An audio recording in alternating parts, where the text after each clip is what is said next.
Assalamu alaikum hörmətli Uyghur TV görülmənləri. Hazır yanımda Dünya Uyghur Qurultayı İcraiya Rəisi Ömer Qanat efendim durubdu. Uyghur Akademiyasının bu qadimki əziz mehmani bolğan Ömer Qanat efendim Bağışlı vilayətdəki akademiya işxanasında Uyghur oquvchilar və bəzi ziyolilar bilan söhbət edib bardı. Söhbətinlər nəhayət yaxşı edib berildi. Oquvchilarga köplеген yaxşı təsiratlarda köplegen faydalar olub keldi deb o'ylayman. Sizlar bu söhbətdə Xitoy bilan Amerikanın münasibəti və Uyğurның hazır ahval to'g'riliq başlananlar va ko'plagan savollarga javob berdingiz. Undaqda qisqacha bizning ekran orqali ko'rilmalarimizga Amerika kishilik huquqining ko'plagan yaxshi xabarlarini anglayapmiz. Bu to'g'riliq tushuncha bergan bo'lsangiz. Rahmat. Yaxshi bo'ldi. Bugungi suhbat nihoyat yaxshi o'tdi. Bu Uyg'ur Akademiyasiga ko'p rahmat shu suhbatni uyushtirganligi uchun. Bu yerda siz degandek Amerikadagi hozirgi vaziyat, ya'ni Uyg'urlarning da'vosi haqidagi yangi taraqqiyot haqida biroz ma'lumot bergan bo'ldim. Hamda bo'libmi shu o'tgan 9-oyda Amerika hukumati tomonidan New Yorkda Birlashgan Davlatlar Tashkilotining umumiy yig'ini jarayonida bo'lib o'tgan Uyg'urlar bilan munosabatli ishlar to'g'risida bu savollarga javob berdim. Çünkü nəhayət çox işlər olub ötdi.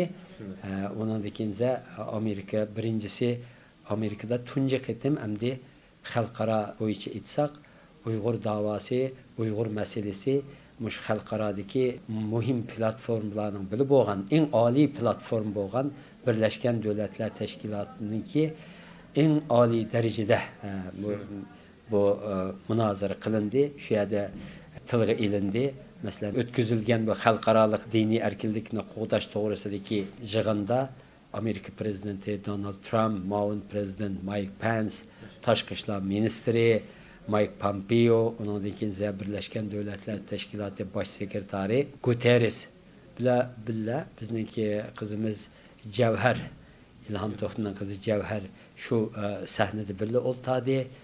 U yerda u Javharga 5 minut, 5-20 minut sözləş haqqı, huququ verildi, şu şərait mühayya qılındı. Bu nəhayət çox bir utuq oldu Uyğurlar üçün. Çünki şu zaldakı neçə yüzlügən diplomatlar, dünyanın hər qaysı dövlətlərindən gələn diplomatlar bizim məsəlimizni anlamagan bolsunmu, şu səhnədə anladı.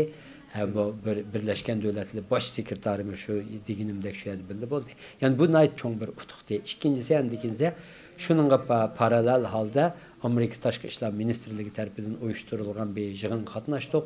O yig'inda Uyg'ur masalasi nəhayət oliy saviyada yana tilga ilindi. Bu yig'in maxsus shu Uyg'urlar uchun uyushtirilgan yig'in. Hozir Xitoyninki Uyg'urlarga qarata elib berayotgan qirg'inchilik harakati to'g'risida bu yerda bizningki shu Uyg'ur kishilik huquq qurilishininki idora hay'atining raisi Nuri Turkal, Dunyo Uyg'ur Qurultayining maslahatchisi Rishad Abbas, andikin shu vatandan yangi chiqqan şu ceza lagerlerininki bir qurboni, canlıq şahidi bir yerda şahitlik verdi, sözledi. Bu Amerika Tashqi ishlar ministrining birinchi yordamchisi John Sullivan efendim sözledi. Yig'inni bosh qilgan adam Amerika hukumatining xalqaro diniy erkinlik to'g'risidagi alohida vakili Sam Brownback efendimdi. Yani bu yig'in nəhayət muvaffaqiyatli o'tkazildi. Bu yig'inga 31 davlatninki temsilcisi, vekili qatnaşdı. Birleşken, onun ikinci Avrupa İttifakı'nın sırtında 31 devletninki vekili qatnaşdı.